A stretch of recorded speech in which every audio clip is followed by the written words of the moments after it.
وہاں سے تو حج کر کے آیا اور سعودی عرب کی رومال ڈال کر کے وہ جاتا تھا نماز پڑھنے کے لیے، لیکن اے اللہ مجھے کبھی تلقین نہیں کیا، مجھے کبھی بولا نہیں کہ نماز پڑھو۔ میرے بھائیو، اللہ تبارک و تعالیٰ پھر کہے گا حاجی صاحب سے کہ پہچانو یہ کون ہے؟ وہی صاحب کہتے ہیں ہاں اللہ یہ تھی دنیا میں میری بیوی تھی۔ بولے اچھا ابھی پہچان گئے ہو؟ ہاں اللہ یہ میری بیوی تھی۔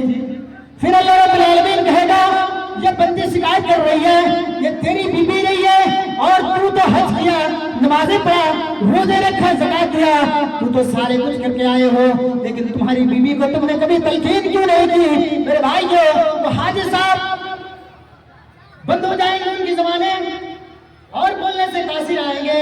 اللہ تبارک و تعالیٰ کہے گا میرے فرشتے پکڑ لو اس حاجی صاحب کو اور دونوں کو گھسیٹتے ہوئے جہنم کے اندر ڈال دو۔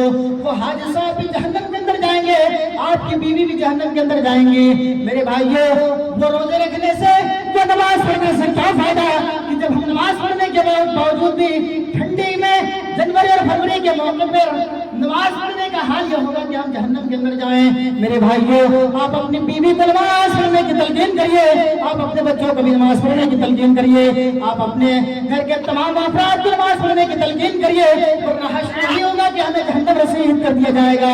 پھر ایک نمازی صاحب کو لایا جائے گا، نمازی صاحب بھی جنت کے اندر جا رہے ہوں گے، ان کا بیٹا دوڑتا ہوا آئے گا، ان کی بیٹی بھی دوڑتی ہوئے آئے گی۔ اے اللہ یہ تیرا کیسا انصاف ہے، یہ تیرا کیسا ججمنٹ، تیرا کیسا فیصلہ کہ میرا باپ جنت کے اندر جا رہا ہے میں جہنم کے اندر جا رہی ہوں، میرا باپ جنت کے اندر جا رہا ہے میں جہنم کے اندر جا رہا ہوں۔ اے اللہ یہ دنیا میں میرا باپ تھا، انہوں نے نمازیں پڑھی ہیں، روزے رکھے ہیں، تمام اسلامی کام کیے، اے اللہ یہ تیرا کیسا انصاف کہ میں اس کا بچہ جہنم کے اندر جا رہا ہوں اور یہ میرا باپ جنت کے اندر جا رہا ہے۔ پھر اللہ رب العالمین سے بلائے گا اور پھر اس حساب کتاب لے کر کے ان سارے لوگوں کو جہنم کے اندر ڈال دے گا۔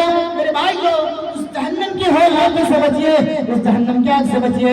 اگر یہاں پوری کا آگ جلایا جاتا ہے، پوال کا آگ جلایا جاتا ہے، ہمارے اسکرین پر پڑتا ہے تو ہمیں بے چین ہونا پڑتا ہے، ڈاکٹروں کو بلاتے ہیں کہ اس کو ٹریٹمنٹ کریے، بھائی یہ تو بیچارہ جل گیا ہے اور نہ جانے کئی مہینے تک وہ درد کا شکار رہتا ہے۔ میرے بھائیو، وہاں جب آپ کو جہنم کے اندر ڈال دیا جائے گا، جہنم کے اندر وہ پتھر ہوں گے اور وہ انسان ہوں گے جو آپ کو وہ پتھر کیا کھائے گی، لیکن آپ کو کھائے گی، پھر آپ کو انسان بنایا جائے گا، آپ کے چمڑے جل جائیں گے، پھر اللہ رب العالمین نیا چمڑا چڑھائے گا، پھر آپ کے چمڑے جل جائیں گے، پھر چمڑا چڑھائے گا۔ میرے بھائیو، یہ تمام چیزوں سے ہمیں آپ کو بچنا ہے۔ ہم مسلمان ہیں تو ہمیں جنت کا حقدار ہونا چاہیے، مسلمان ہے تو ہماری کوشش اور ہماری پریشرم اور ہماری محنت یہ ہونی چاہیے کہ ہم جنت کے اندر جائے اور وہ کام کریں جو جنت کے اندر ہمیں لے کر جائے۔ میرے بھائیو، قرآن جیسی عظمت کتابیں اور بڑی عظمت والی کتابیں ہمارے آپ کے پاس ہے، اور اتنی عظمت والی کتابیں ہمیں آپ کو ملنے کے باوجود بھی قرآن کی تعلیم اور قرآن کا عام نہیں کر رہے ہیں۔ اللہ کے رسول صلی اللہ علیہ وسلم نے فرمایا اقرؤوا القرآن فإنه يأتي يوم القيامة شفيعا لأصحابه۔ ایک بچہ کسی کا گم ہو گیا ہے جو عبداللہ کے گھر میں ہے، عبد الرحمان کے گھر میں ہے، بہت رو رہا ہے، جس کا بچہ ہو بھائی لے جا کے لے لے۔ یہاں تو ان سے بچوں کے ماں کو کریم اور پاؤڈر اور لپسٹک دکھانے سے فرصت نہیں ہے۔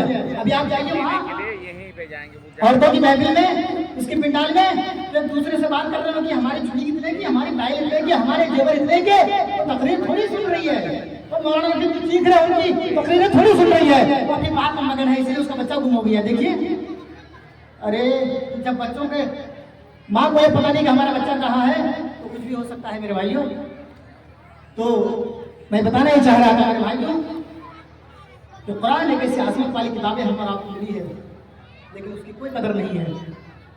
آج بہت سارے بچوں سے پکڑے کو پوچھئے جو نوجوان ہے، 20 سال 22 سال 23 سال جوان ہو چکا ہے، آپ سورہ فاتحہ پوچھو تو سورہ فاتحہ سے ایسے نہیں پائیں گے۔ یہ حال ہے ہمارے نوجوانوں کا، اور مسجد کے اندر تو بہت سارے لوگ جاتے ہی ہیں، یہ ہم اور آپ کے سامنے ہیں۔ آئیے، اللہ کے رسول صلی اللہ علیہ وسلم نے جو چیزیں ہمارے درمیان دے کے گئے ہیں، ان تمام چیزوں کی طرف ہمیں آپ کو درشن کر رہے ہیں۔ آپ کی ذمہ داری ہے آپ کے بچوں کی پرورش کرنے کا، آپ کی ذمہ داری ہے آپ کے بچوں کو صحیح راستہ دکھانے کا۔ آج اگر ہمارے بیٹے بگڑ رہے ہیں تو اس کے ذمہ دار ہم ہیں، اگر ہماری بیٹیاں بگڑ رہی ہیں اس کے ذمہ دار ہم ہیں۔ کیا ضرورت ہے بھائی میرے کہ آپ اسے موبائل دیں؟ آج مسلمان لڑکیاں، آج اسلام کے